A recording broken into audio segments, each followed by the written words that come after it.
Good afternoon, everybody! Here are the stories I care about in 2 minutes or less. Start that clock, baby! German Chancellor Olaf Scholz halted plans for Germany to move forward with the Nord Stream 2 pipeline. This in response to Russia's decision to recognize the independence of separatist-controlled territories in eastern Ukraine. And oil prices are, of course, green today, up nearly 2% at the time of filming. You know, whenever I hear anybody say Putin, I can't help but think of those douchey Canadians who give you a hard time about pronouncing Poutine correctly. Did you mean Putin? No, I'm not talking about the Kremlin, asshole. I want some poutine.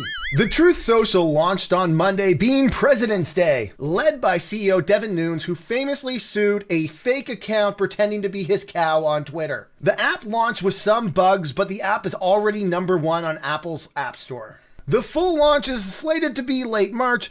At Black Knight 10K tweets Truth Social, where even the launch date is a lie. DWAC stock is killing it today, up over 6% at the time of filming. Elon had his lawyer send a nasty letter to a New York district judge. He claims that the SEC has not lived up to their promise to send $40 million in fines to Tesla shareholders and accuses the SEC of leaking information to the press.